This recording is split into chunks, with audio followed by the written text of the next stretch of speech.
Thank Francis Hodgson for putting this place on. They're amazing.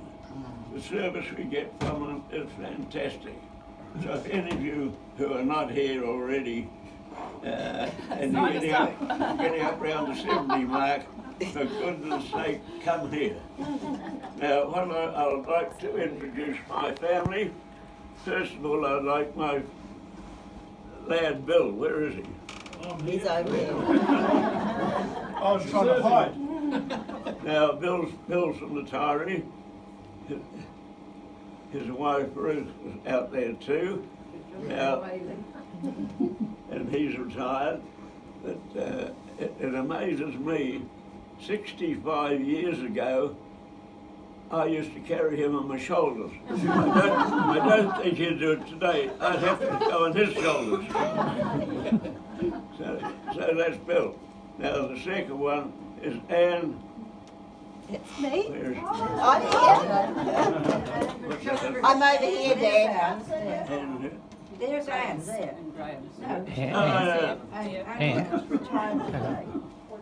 I'm here. And Graham, they're both from Palmerston North. They're both retired too now, and they often go over to England for about 4 or 5 months in the summertime and looks after a personal property over there, and they really enjoyed it. But they're down here. They'll be going back again on Tuesday, is it? Yep. Monday and Tuesday. Right, the next one is The smallest one, yeah. Ellen and Julie. Ellen and Julie. I think most of you know Julie, and I only hope that she's got my heart, because she's up and down for Wellington, up and down, up and down. And I hope she's got my heart. The doctor says I'll never die of a heart attack. My heart's too good. So I hope you've got it. I have too. All right? That's no more, is it? I think you all know my wife. I think so. 25-pound palm from the Isle of Wight. She's looking after me now and doing a fantastic job.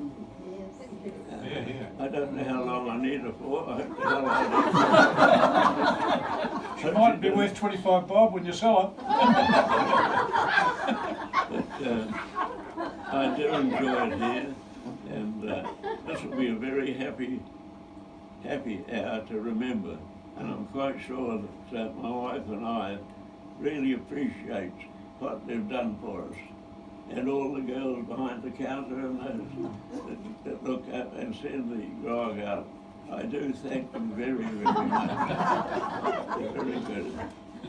Does anybody want any questions? Well, no, not questions, but we do have a right of reply, being family.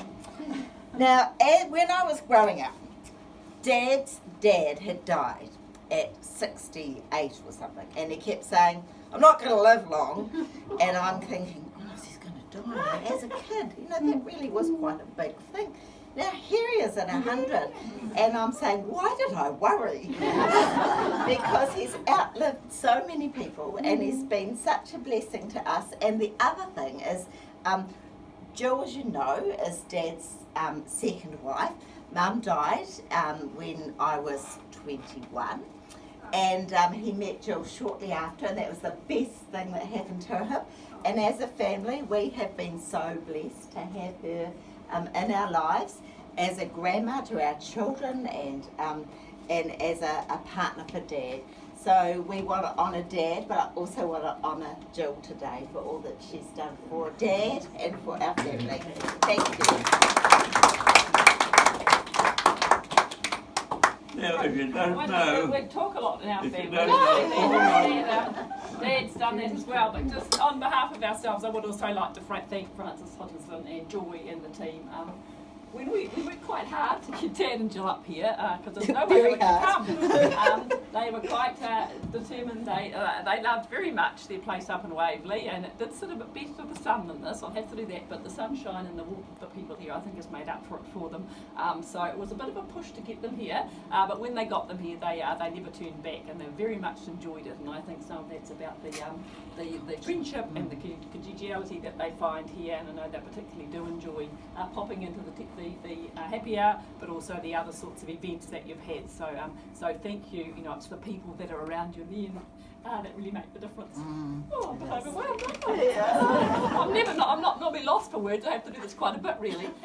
But I just thought I was just sharing a bit in my staff newsletter. I was writing a few things about Dad this week, just because I write a wee bit, just to let the staff share in a few things. And I was reflecting on a few things, and there was two things I reflected on in particular.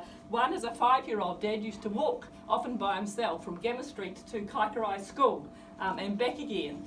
And the second thing I was reflecting on, because I'm involved in education, was that he was the lightweight boxing champion of Otago Boys High School. And both those things now are not allowed in schools in any shape or form.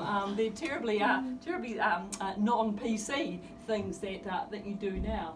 And the other thing I remember clearly about Dad is sitting at home, and he had, as you'll know, he was the town accountant, and he had great big ledgers, and they had a blue cover on them, and he would sit there, and the whole of the DCC ledgers were done in pencil. And Dad would sit there, and he'd have lost 10p, and he'd be going through and through and through and through in order to find that 10p. And when you think now of how all the accounts are computerised and there's no paper, and I'm thinking, you know, it was amazing to think that all of that was sitting on our table, and that was really the whole sort of city accounts that were going on. And the other thing I've reflected on, I know that Dad loves his to have his wine and a gin in the evening, and I think probably having gone off to war as a young man and never probably even had a drink because he had quite a strict Presbyterian family that he came from, and he ended up in Italy where there was very good Italian wine, I hear, that often sloshed around the bottom of the anti-tank, I understand, but also I think the sort of challenges that the men had over there, you probably needed a few wines. So I think that was something that started a long life habit, and it seems to have made been a wonderful thing for Dad. So just thank you very, very much for your friendship for him, and for the wonderful care that this place does offer. It's really fantastic. Thank you. Thank you. I think you all know that all my children, or our children, are over 60.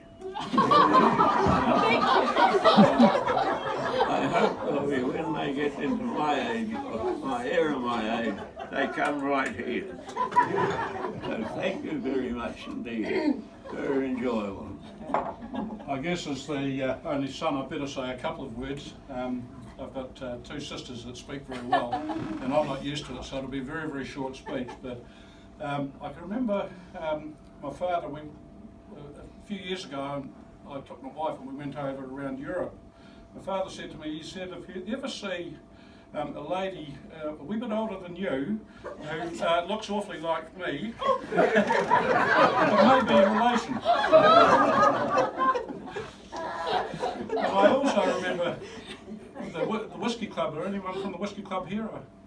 There's a poem there about your father from the Whiskey Club. Oh, okay.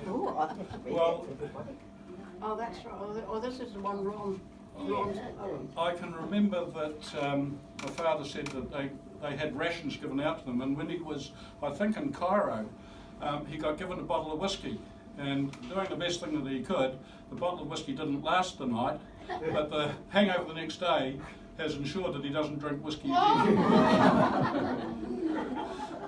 Thank you all for Francis Hodgkin and everyone. It's been a real pleasure for us to have them down here. It's made their lives and it's made our lives so much easier, and we really, really enjoy that and respect it.